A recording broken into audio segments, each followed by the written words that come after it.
Boa noite, irmãos. Hoje não era para ser eu, mas nosso pastor Tiago, ao longo dessa semana, passou por alguns momentos de enfermidade juntamente com a sua família, e aí nós então fizemos a troca nessa semana de pastores, então eu vou conduzir a mensagem dessa noite. Por isso, quero também te convidar para que você lembre-se de orar pelo nosso pastor, pela sua saúde e também pela sua família. No entanto, hoje eu gostaria de te convidar, você sabe que nós estávamos lá em Gênesis, mas eu gostaria de convidar você nessa noite para abrir a sua palavra, né? Para abrir a palavra de Deus no Evangelho segundo Marcos. Segundo Evangelho, na disposição de que a Bíblia foi montada, capítulo de número 2, nós vamos fazer a leitura dos versículos de número 1 ao versículo de número 12. Marcos, capítulo 1, versículos de número 2, capítulo 2, versículos de número 1 a 12. Talvez alguns dos irmãos possam se lembrar que na época em que o pastor Ricardo Kassab era pastor dessa igreja, portanto 2019, este foi o primeiro texto que eu preguei nesta igreja, num culto do domingo de manhã. Ainda me lembro desse dia. Foi um culto muito bacana, porque eu preguei aí embaixo, né, no púlpito menor. E eu lembro que nessa época eu ainda estava me acostumando com não enxergar, né? E aí eu lembro que eu não tinha muita noção do púlpito, eu fui indo para o lado assim. Quando eu terminei, eu estava quase caindo da janela. Mas, detalhes à parte, né? É importante lembrar dos detalhes. Os detalhes são muito legais de serem lembrados. Mas esse foi o primeiro texto que eu preguei aqui na igreja, antes inclusive de saber que eu seria pastor aqui. Foi março ou abril de 2019, né? Então, é um texto que me traz bastante lembranças também. Marcos capítulo 2, versículos de 1 a 12, nós faremos a leitura desse texto. Dias depois, Jesus entrou de novo em Cafarnaum, e logo se ouviu dizer que ele estava em casa.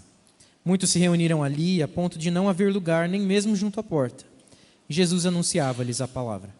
Trouxeram-lhe então um paralítico, carregado por 4 homens. E não podendo aproximar-se de Jesus por causa da multidão, removeram o telhado no ponto correspondente ao lugar onde Jesus se encontrava, e, pela abertura, desceram o leito em que o paralítico estava deitado.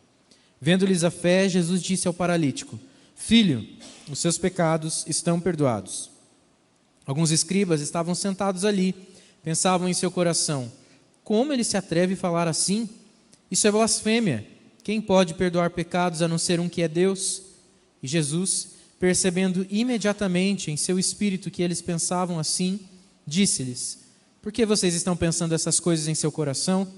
O que é mais fácil? Dizer ao paralítico: os seus pecados estão perdoados, ou dizer: levante-se, tome o seu leito e ande? Mas isso é para que vocês saibam que o Filho do Homem tem autoridade sobre a terra para perdoar pecados. E disse ao paralítico: eu digo a você, levante-se, pegue o seu leito e vá para casa. E levantou-se, e no mesmo instante, pegando o leito, retirou-se à vista de todos, a ponto de todos se admirarem e darem glória a Deus, dizendo: jamais vimos coisa assim. Vamos orar? Deus bondoso e maravilhoso, nós louvamos e exaltamos o Teu nome nessa noite, Deus, pela oportunidade que temos de nos depararmos com a Tua palavra e ouvirmos a partir dela a voz do Senhor. Obrigado, Deus, porque o Senhor tem feito grandes maravilhas no nosso meio quando nós nos deixamos ser guiados pela Tua palavra. E por isso nós somos muito gratos ao Senhor. Obrigado, Deus, porque o Senhor fala, porque através da Sua fala o Senhor nos consola, o Senhor conforta os nossos corações, o Senhor transforma a nossa maneira de pensar, a nossa maneira de agir. O Senhor faz grandes maravilhas mesmo no nosso meio. O Senhor também nos constrange, nos tira do lugar de conforto que nós estamos, nos tira da nossa zona de pecado, de escravidão, e o Senhor também nos exorta quando isso é necessário. Obrigado, Deus, pelo Teu poder, pela Tua glória, pela graça do Senhor ministrada a partir daquilo que o Senhor Jesus fez e daquilo que o Senhor Jesus nos ensina. Obrigado, Deus, pela Tua palavra. Nós clamamos para que o Senhor nessa noite fale profunda e poderosamente aos nossos corações, de modo que nós possamos sair daqui nessa noite completamente transformados e impactados pela Tua palavra. Nós pedimos ao Senhor por cada uma dessas coisas e também agradecemos pela bondade do Senhor, em nome de Jesus. Amém. Até onde você estaria disposto a ir? Qual preço você estaria disposto a pagar para conduzir, para levar, para trazer alguém para os pés de Cristo? Esse texto, ele começa nos ensinando algo muito precioso. A mesmice, o comum, o banal, aquilo que todo mundo faz. Eu fiz, você fez, certamente eu farei de novo e certamente você fará de novo. A nossa vida, ela é repleta de situações, momentos e circunstâncias comuns. Aquilo que nós costumamos chamar na teologia de o ordinário de Deus. Ainda que o ordinário de Deus não seja a mesma coisa que desprezível. Porque na nossa cultura, na nossa língua, ordinário também quer dizer desprezível. Aquilo que não presta. Aquilo que não vale a pena. Não é sobre isso a ordinariedade de Deus, daquilo que Ele faz. Mas o ordinário de Deus, ele significa, irmãos, aquilo que é comum. Aquilo que Deus faz todo dia. O normal, o objetivo, o óbvio da parte de Deus. Nos 2 primeiros versículos deste capítulo, nós conseguimos ver claramente 2 coisas que são fundamentais, preciosíssimas para nós. Primeira, é onde o Senhor Jesus estava. Onde Ele estava ensinando, aonde Ele estava ministrando a palavra. Onde Jesus gostava de estar. Ele estava em casa. Em casa.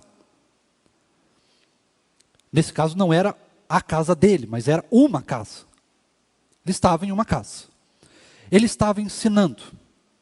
E o comum, diante do ensino de Jesus, naquela época, era que o Senhor Jesus, ao ensinar, ao se reunir com os seus discípulos, a ter um momento onde ele poderia ensinar a sua palavra, onde ele poderia ministrar milagres e maravilhas no meio das pessoas.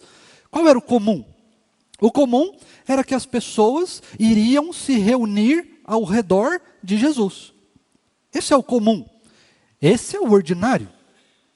Sempre quando Jesus fala, sempre quando Jesus vai fazer alguma coisa, as pessoas se reúnem em volta ou do lugar ou da pessoa de Jesus.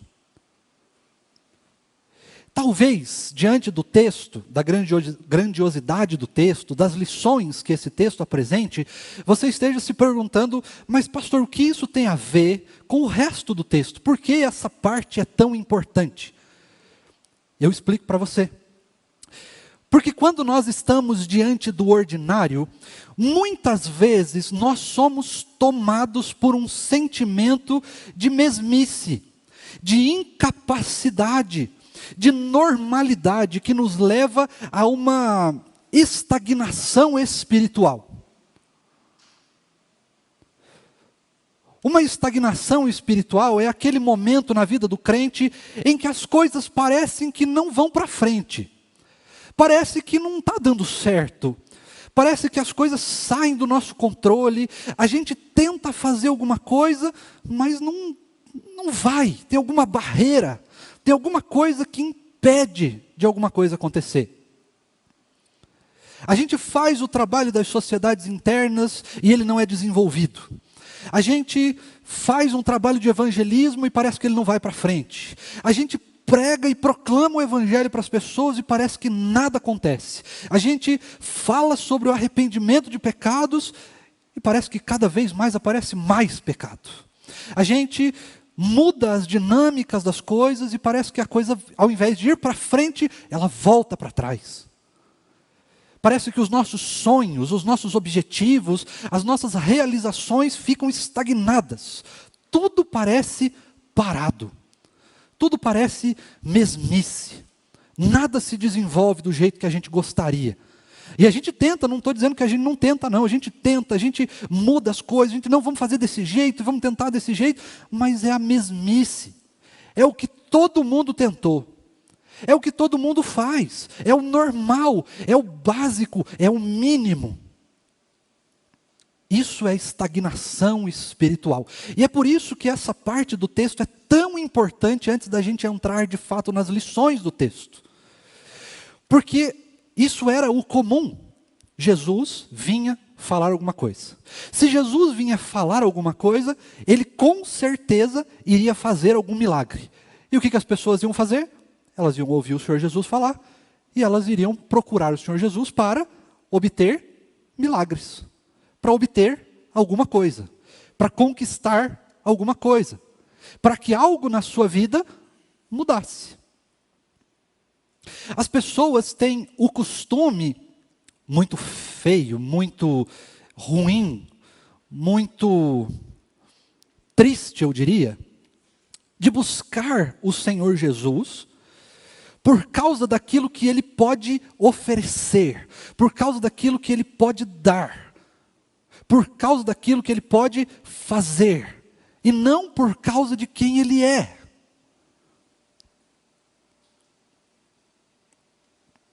Mas há um momento nesse texto em que a perspectiva muda. Essa mesmice que o texto nos apresenta, onde Jesus chega num lugar e as multidões o cercam, ela muda de figura. Algo extraordinário está prestes a acontecer. Algo desafiador. Algo que muda completamente a nossa perspectiva, a forma como nós enxergamos a maneira de se chegar perto de Jesus. Talvez o desespero de alguém que precisava muito de Jesus, de alguém que não mediria as consequências para chegar, para estar próximo de Jesus. E nós só vimos isso algumas vezes na palavra de Deus. Só algumas vezes nós encontramos pessoas que estão dispostas a romper qualquer barreira, até mesmo a romper com ela mesma, com seus objetivos, com os seus sonhos, com as suas conquistas, com a sua forma de pensar, com a sua ideologia, com a sua política, com a sua religião, ou com qualquer outra coisa, para conhecer Jesus. Não para estar com Jesus apenas pelo que Ele pode fazer, porque Ele pode dar, mas por quem Ele é.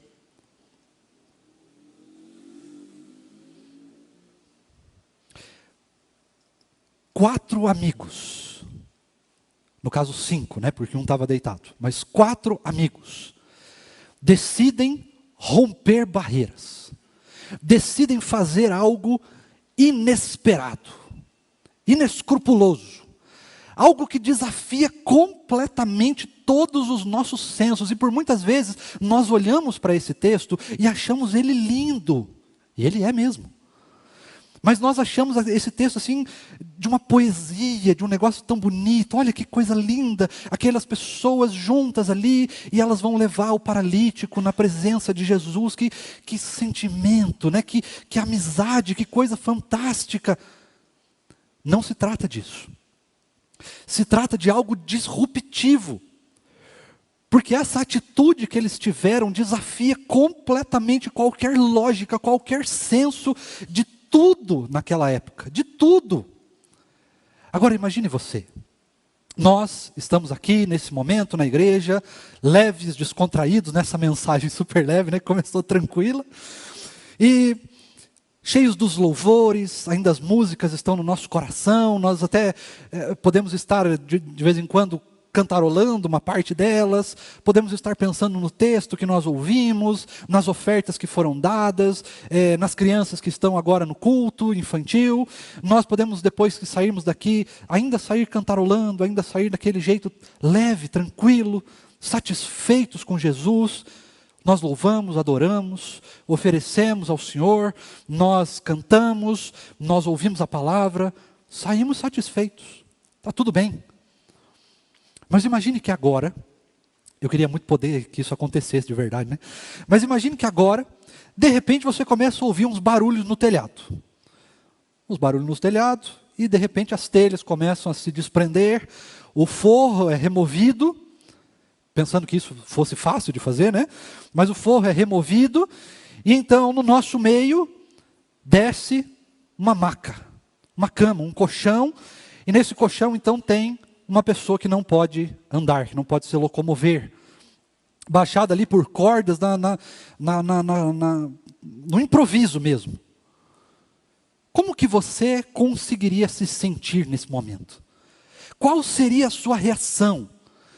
Como você se sentiria diante dessa situação toda? Será que você se sentiria alegre, feliz? Será que você se sentiria impactado, profundamente impactado com aquela situação? Será que você se sentiria indignado, furioso talvez, com a falta de respeito da pessoa entrar pelo telhado, destruir o telhado? Você vai ter que, os diáconos depois vão ter que arrumar o telhado. Como você se sentiria diante dessa situação? Nós precisamos pensar isso, porque diante dessa mesmice espiritual, diante da estagnação espiritual, nós precisamos, irmãos, tomar uma atitude drástica. Algo que foge do comum, do senso comum, dessa mesmice, do mesmo, do ordinário. E nós precisamos fazer algo que realmente nos desafie, que nos tire da zona de conforto, que mude quem nós somos, que rompa as barreiras. Coisa que poucas vezes nós estamos realmente dispostos a fazer. Porque nós gostamos da mesmice. A mesmice é confortável, ela nos agrada, ela nos deixa numa zona de conforto, de tranquilidade, onde tudo parece muito tranquilo, muito bom. Eu estou satisfeito com a minha vida, eu tenho uma boa casa, eu tenho um bom carro, eu tenho uma boa família, eu tenho um bom emprego, eu tenho uma boa igreja, eu trabalho, eu sirvo o Senhor, eu até oferto, eu dizimo, eu faço as coisas, está tudo bem, está tudo ótimo. Eu até tenho meus pecados de estimação que estão lá tranquilos também, ninguém sabe. Está tudo certo, está ótimo. Está ótimo, eu faço as coisas do jeito que eu gostaria, eu estou satisfeito.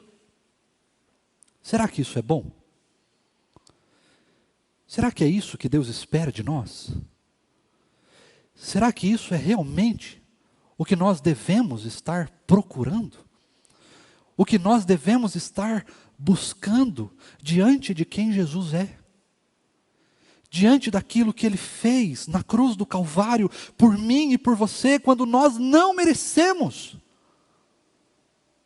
Será mesmo que essa atitude de mesmice, de tranquilidade, de passividade, que o Senhor Jesus espera de nós?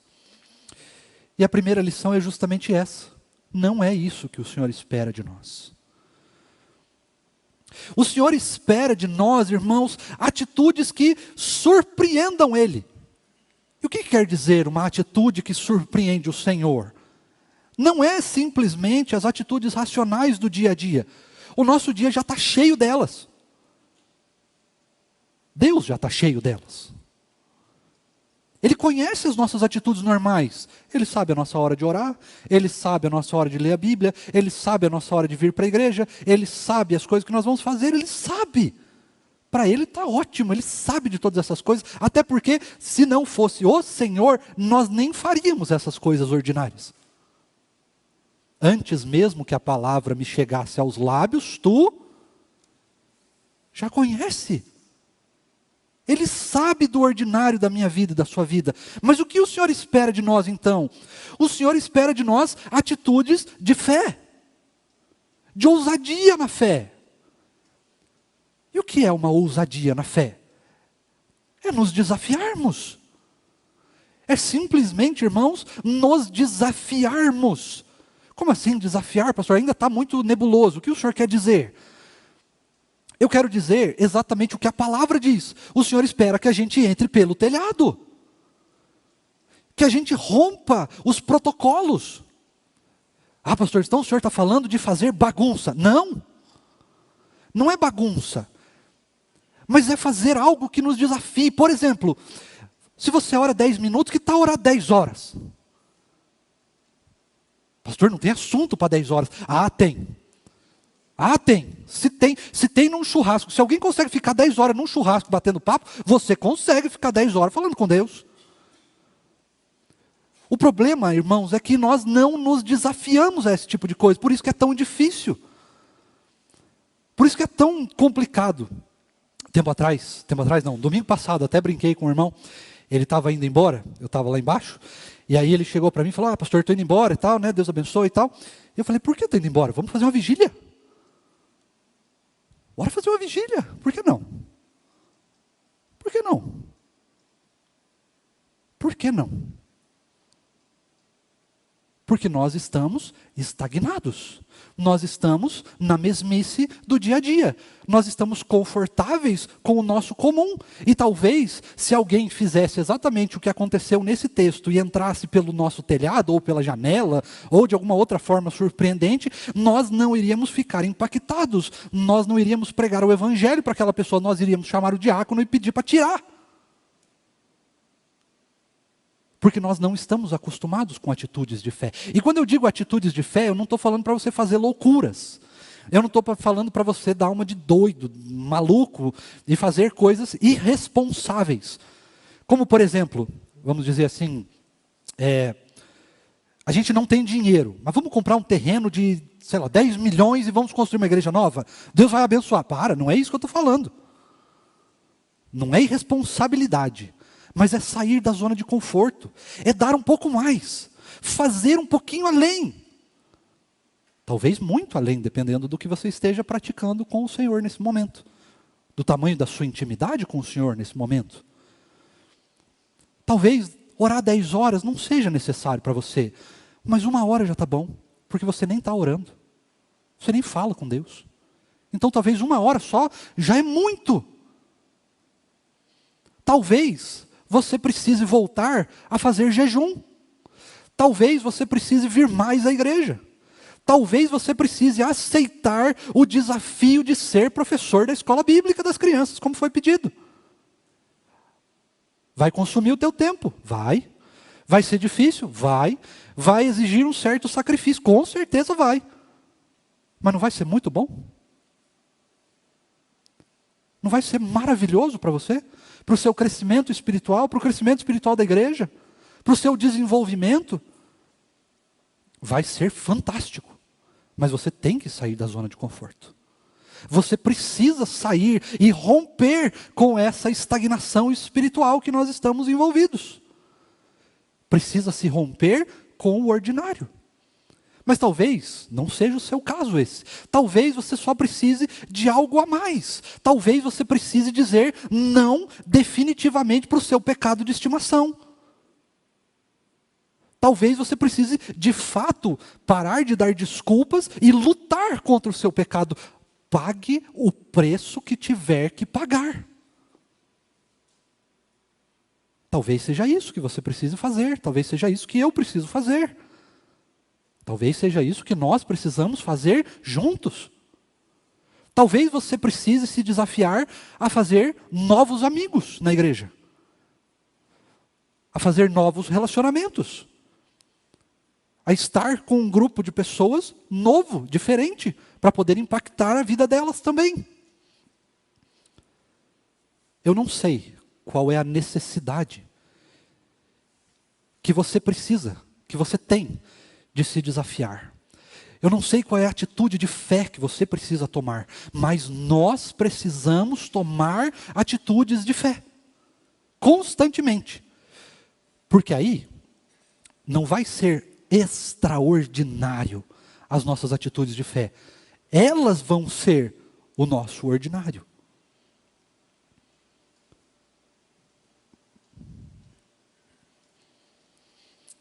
A segunda parte desse texto, ela é mais tranquila. Sei que eu comecei pesado, mas a segunda parte é mais tranquila.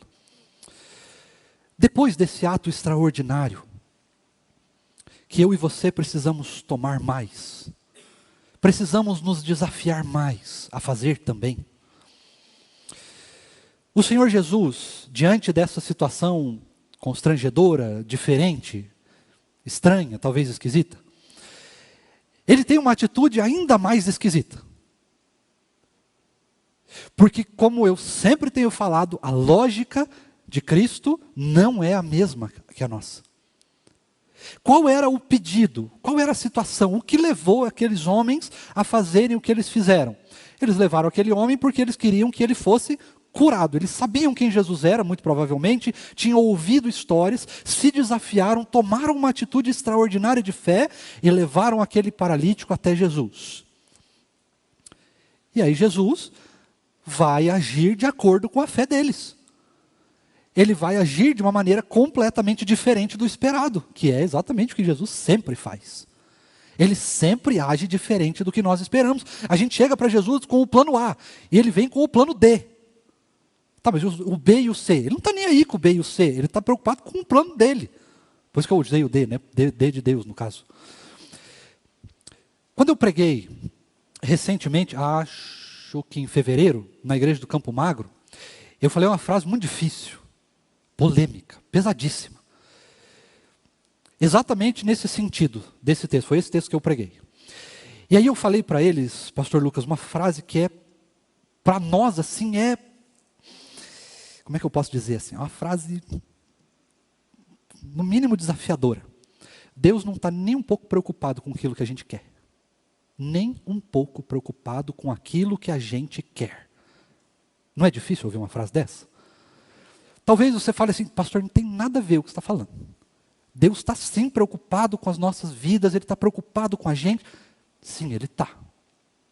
Mas eu não falei que Ele não está preocupado com as nossas vidas, eu falei que Ele não está preocupado com a gente, com aquilo que a gente quer. Sabe por quê? Porque aquilo que eu quero hoje, pode ser que eu não queira amanhã. Veja como era a sua vida há alguns anos atrás.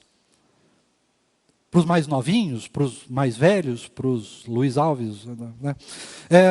Veja que a vida, ela muda. As perspectivas mudaram. Quando eu era adolescente, irmão, eu tinha um cabelo Black Power, acredite se você quiser. Eu gostava de rock, pesadíssimo. Eu ia até em show, cara, era uma loucura. Aliás, o vocalista do Iron Maiden estava do lado da minha casa ontem, só para dizer. Pensa num cara feliz, né? Mas eu mudei. Você também mudou. Quantas atitudes você mudou ao longo da vida? Quantos gostos que você tinha no passado, agora você não tem mais?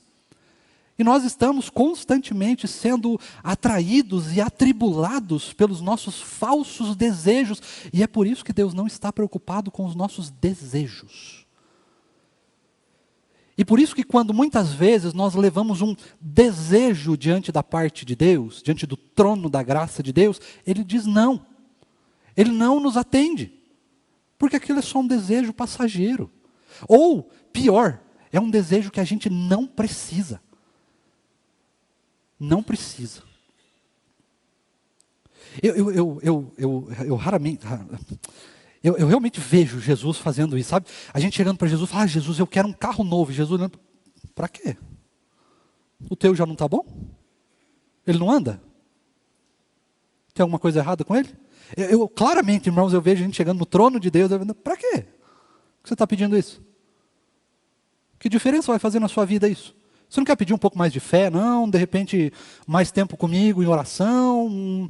De repente, mais sabedoria para tomar decisões? Mais força de vontade para lutar contra o seu pecado? Não, nada. É o carro mesmo. Esse homem e os seus amigos estavam pedindo algo legítimo. Eles queriam cura. Cura. Está ótimo. É um bom pedido. Justo, nobre. E Jesus até dá. Não dá? Lá no finalzinho do texto ele até dá. Só que a cura que nós vemos aqui, ela não é exatamente aquilo que nós vemos. Não é claro a doença que esse homem tinha. E quando nós olhamos o texto, nós podemos reparar, praticamente sem sombra de dúvida, que o problema deste rapaz não era um problema físico. Não era uma falha no seu DNA, na sua genética, no seu corpo, algum acidente que ele tenha sofrido, que ficou sem possibilidade de andar. É claramente um problema espiritual. Porque primeiro, como é que a gente pode chegar a essa conclusão? Primeiro, o Senhor Jesus perdoa o seu pecado. A gente já vai passar por essa parte. Mas primeiro, Jesus perdoa o seu pecado. Depois, ele fala, para que vocês vejam que o Senhor tem poder de perdoar pecados, não de curar. Ele não fala nada de curar. Ele fala para que vocês vejam que o Senhor tem poder, o Filho do Homem, tenha poder para perdoar pecados. Levanta, toma o teu leito e vai. Ele não fala em nenhum momento, você está curado, para que vocês vejam que o Senhor tem poder de curar. Não, ele não fala em cura. Portanto, nós podemos entender que o problema deste homem era um problema de ordem espiritual. Quando nós nos deparamos com esse texto é um dos textos mais usados, mais bonitos e mais explorados no campo do aconselhamento bíblico. Porque tem muitas coisas, irmãos, que nós achamos que são ordinárias, que são comuns, que são normais, mas que na verdade escondem um profundo problema espiritual. E essa é a segunda lição. Se a primeira é que nós precisamos tomar atitudes de fé desafiadoras, que rompem as barreiras, a segunda é que nós precisamos olhar para o espiritual também. A gente precisa olhar para as coisas de Deus, para a lógica de Deus. A gente precisa olhar para a vontade de Deus, para o fazer de Deus, para o ser de Deus. O que Deus faz a respeito de quem Ele é. Não só do que Ele pode fazer, mas a respeito de quem Ele é. Ele veio para curar ou Ele veio para perdoar pecados? Ele veio para nos libertar da escravidão do pecado. Foi por isso que Ele morreu na cruz do Calvário. Não é isso? Quando nós nos deparamos então com esta realidade do que o Senhor Jesus fez, nós não podemos olhar simplesmente que isso é algo que Ele fez, mas isso é algo que Ele fez por causa de quem Ele é. E é por isso, irmãos, que nós, principalmente aqui, sempre batemos na tecla e sempre bateremos, de que nós não encontramos em Jesus aquilo que Ele faz. Nós não vamos para Jesus por causa do que Ele faz, nós vamos para Jesus simplesmente por causa de quem Ele é. E por causa de quem Ele é, dos seus atributos ordinários e extraordinários, espirituais, por causa dos seus atributos comunicáveis e incomunicáveis, é que nós vamos diante de Jesus. Nós vamos diante de Jesus porque Ele é gracioso, porque Ele é amor, porque Ele é misericordioso, não porque Ele faz essas coisas. Nós vamos diante de Jesus não porque Ele faz coisas por causa da sua bondade, mas simplesmente porque Ele é bom, mesmo que Ele não faça o que nós queremos. Nós vamos para Jesus por causa de quem Ele é. E quando nós vamos para Jesus com a intenção de querer alguma coisa da parte dEle, Ele sempre vai desafiar a nossa lógica, mostrando quem Ele é, não o que Ele pode fazer. Porque nós sabemos o que Ele pode fazer. Ele pode criar um universo inteiro, se Ele quiser. E nós teimamos em ir diante de Jesus para pedir um carro. Percebe? Nós vamos de maneira ordinária diante do extraordinário. Nós não sabemos quem Jesus é de verdade. E é por isso que muitas vezes, ao longo da nossa vida, nós experimentamos mesmices espirituais. Porque a verdade é que nós estamos ou nos deparamos em estar atrás de Jesus pelo que Ele pode nos dar, não por quem Ele é. Não para desfrutar de quem Ele é, da sua bondade, da sua graça, do seu amor, da sua companhia, do seu abraço, do enxugar das nossas lágrimas, da mudança de vida que Ele pode proporcionar, por causa de quem Ele é, não do que Ele faz. Nós buscamos o Senhor Jesus por causa da satisfação que Ele pode nos dar em estar na igreja, em ter comunhão com os irmãos, em ter possibilidades, em ter companhia das pessoas. Tem pessoas, irmãos, que buscam por cura, tem pessoas que buscam por dinheiro, tem pessoas que buscam por bens materiais, tem pessoas que buscam o Senhor Jesus, ou nem o Senhor Jesus, né, mas buscam a igreja de fato. Uma PIB, por exemplo, você pega, por exemplo, uma pessoa que tem uma empresa, ela pode ir lá na PIB e falar assim, bom, lá na PIB tem 12.400 possíveis clientes, eu vou lá. Eu vou lá. Aliás, eu conheço gente assim, por isso que eu estou falando. Não são pessoas que estão dispostas a ouvir da parte de Jesus, perdoados estão os teus pecados. Elas querem ouvir, você está curado, eu vou te dar o que você quer. Nós somos assim. Nós somos assim. Constantemente nós estamos sendo desafiados pelo Senhor a não ser assim, a romper com esse tipo de vida, a romper com esse tipo de pensamento. E é por isso que, diante dos fariseus que estavam ali, é por isso que diante daquelas pessoas que estavam ali, que eram grandes mestres da lei, grandes teólogos, eles ficam completamente incomodados. Não é simplesmente por causa do que Jesus estava fazendo, porque eles estavam preocupados teologicamente que, na verdade, quem pode perdoar pecados é somente o Senhor Deus. Não era esta a preocupação deles. A preocupação deles era por causa de quem Jesus estava se mostrando que era. Perdoar é fácil. O texto nos demonstra uma fala de Jesus, né, para essas pessoas. O que é mais fácil, perdoar os pecados ou curar? Qual que é a resposta dos irmãos? O que os irmãos acham? Não precisa falar em voz alta, né? Só pense. O que os irmãos acham que é mais fácil? Perdoar ou curar? Veja bem, perdoar precisa de um movimento do coração. Curar precisa de um movimento miraculoso. Você precisa desafiar as leis da natureza, da física. Perdoar só precisa de um movimento do coração. Mas olha como esse texto é brilhante a respeito de quem Jesus é.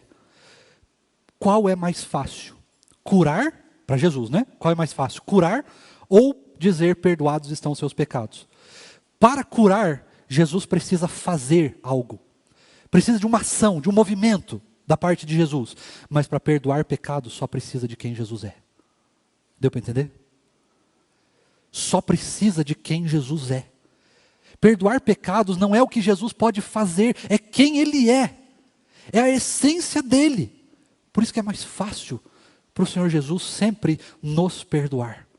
Porque isso é quem Ele é a essência do seu ser.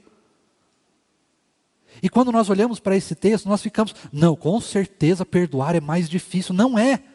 Para nós sim, mas para Jesus não. Para Jesus não é.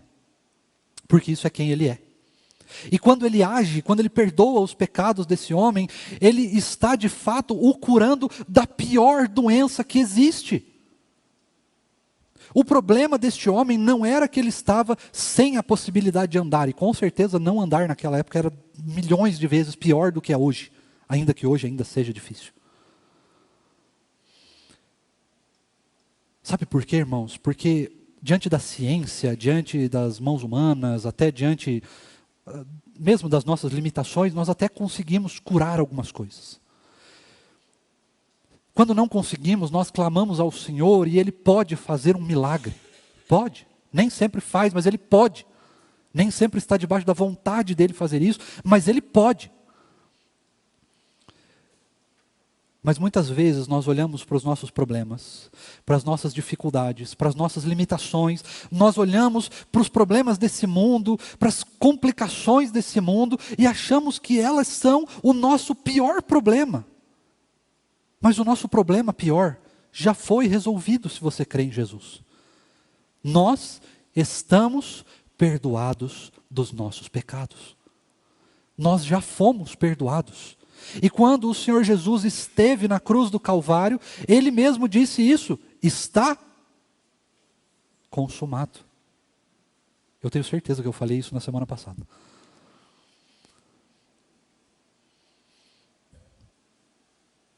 Percebe como nós olhamos para as coisas e nós vislumbramos muito mais o ordinário, o comum, e deixamos passar essas coisas.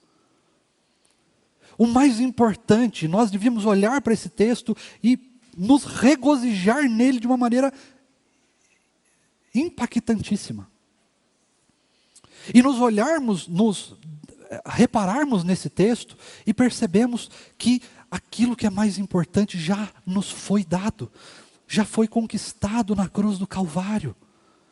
Jesus já perdoou a mim e a você, ou seja, todos os nossos problemas juntos, o nosso pior problema, aquele que não tem cura, que não tem solução, já foi solucionado. Aleluia!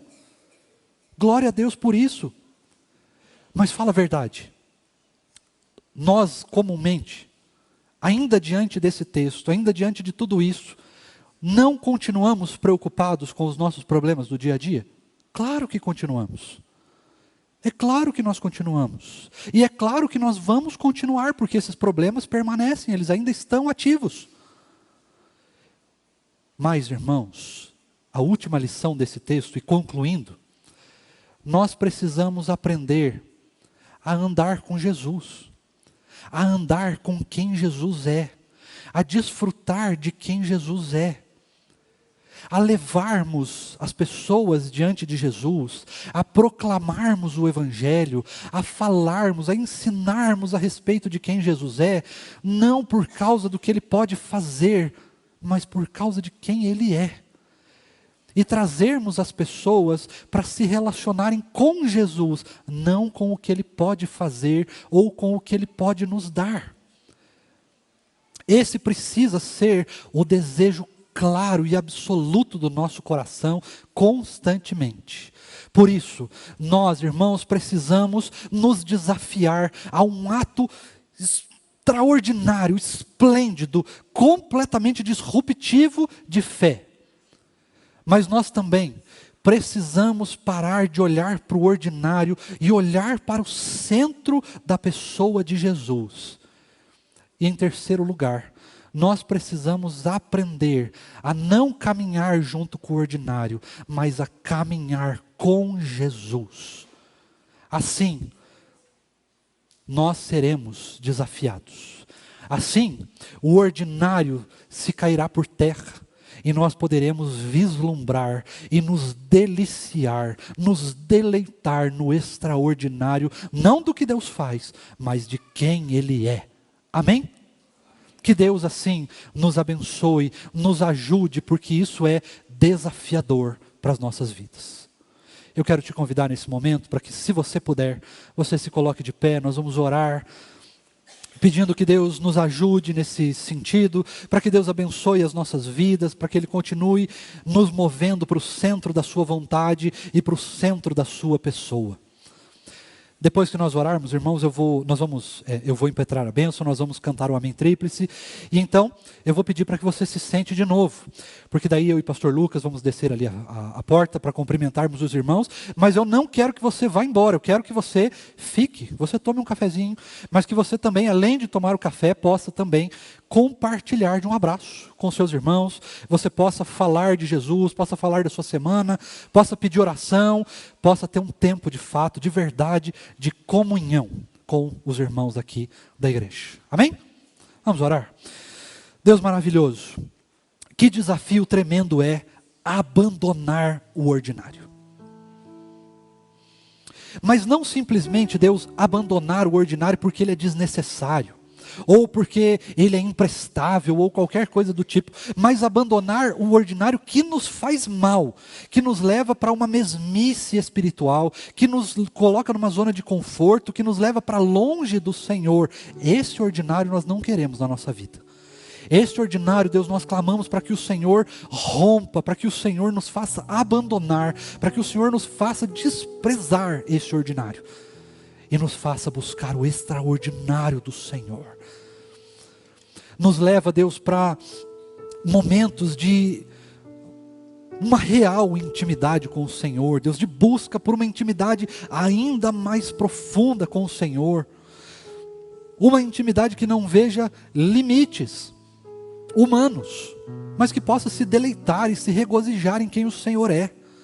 Nos ajuda nesse sentido, Deus, porque a partir da ação do diabo, a partir da ação dos nossos limites, a partir da ação do nosso pecado, a partir das ações desse mundo, nós sempre somos levados ao ordinário que nos afasta do Senhor. Por isso nós clamamos que o Senhor nos ajude, porque sem o Senhor nós não conseguimos fazer essas coisas. Nós precisamos da pessoa do Senhor, nós precisamos do extraordinário do Senhor, nós precisamos do caráter do Senhor moldando as nossas vidas, nós precisamos da palavra do Senhor nos destruindo e nos fazendo de novo, mas agora com o teu caráter. Feitos agora novamente a imagem e semelhança de quem o Senhor é, com as coisas velhas sendo abandonadas e as coisas novas do Senhor se fazendo presentes nas nossas vidas. Nós precisamos do Senhor, Deus, porque sem o Senhor nós não conseguimos romper com o ordinário que faz mal e que nos afasta do Senhor e que nos leva para a mesmice espiritual, que nos leva para a conformidade com os nossos pecados. Ah, Deus, nos ajuda a romper com esse ordinário, a romper com os pecados de estimação, a romper com essa mesmice espiritual e a tomarmos passos que nos levem para perto de quem o Senhor é. Por favor, Deus, nos ajuda. Derrama de graça sobre as nossas vidas, seja misericordioso com cada um de nós nesse sentido, nos dá força de vontade para seguirmos em frente com a nossa profundidade espiritual, com a busca de profundidade espiritual, com a busca de intimidade profunda com o Senhor. Nos ajuda, Deus, nos desafia, nos tira da zona de conforto, de mesmice espiritual, de comodidade. Por favor, Deus, e que nós também, ó Deus, possamos ouvir essa mesma voz do Senhor, que não fala daquilo que o Senhor pode fazer, mas fala daquilo que é uma preciosidade do que o Senhor faz, por causa de quem o Senhor é. Nos leva, Deus, a uma busca, não das coisas que o Senhor pode fazer, mas da busca daquilo que o Senhor é, de fato. Nos leva, Deus, para o centro da Tua vontade, ó Deus, nos leva para mais perto do Teu trono de graça, nos chama, nos convida para uma vida de intimidade com o Senhor. Uma vida, Deus, que diante da bondade do Senhor, mesmo que nós não tenhamos as coisas que nós pedimos ao Senhor, nós ainda consigamos nos deleitar diante da bondade do Senhor, porque nem sempre a Tua bondade nos dará aquilo que nós queremos, mas ela certamente nos dará o que nós mais precisamos, e ela nos dará perpetuamente a pessoa do Senhor, intimidade com o Senhor. Isso nós sempre teremos.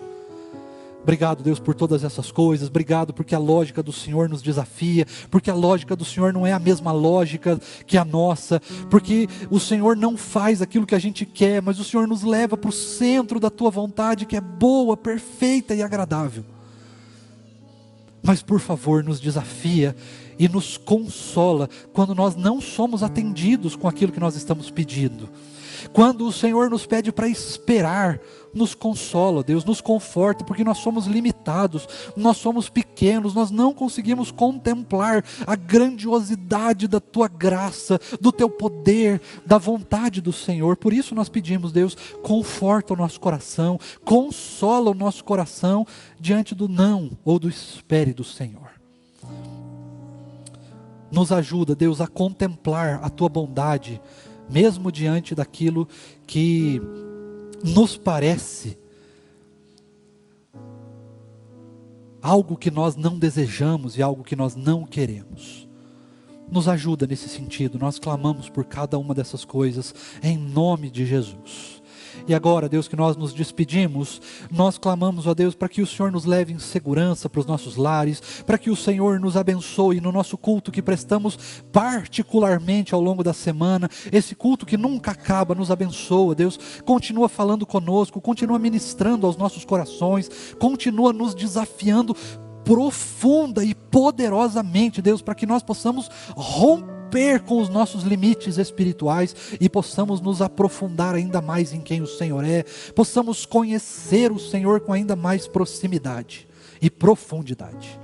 Nos leve em segurança, Deus, nos dá uma semana de vitória contra o pecado, de vitória contra o maligno, Deus, nos ajuda, nos conforta, nos consola e nos desafia, mas também nos dá um tempo agora, Deus, de comunhão, onde nós possamos nos aprofundar nos nossos relacionamentos, onde nós possamos compartilhar aquilo que o Senhor está falando, aquilo que o Senhor está nos desafiando uns para com os outros, para que assim nós também possamos nos edificar uns aos outros. Clamamos por todas essas coisas, pedimos cada uma dessas coisas e também agradecemos por tudo aquilo que o Senhor fez, por tudo aquilo que o Senhor está fazendo e certamente por tudo aquilo que o Senhor ainda fará, em nome de Jesus. E que a maravilhosa graça do nosso Senhor e Salvador Jesus Cristo, o amor imenso de Deus, o nosso Pai, o conforto, o fruto, as delícias do Espírito Santo do Senhor e de quem o Senhor é, sempre estejam conosco hoje e para sempre. Amém.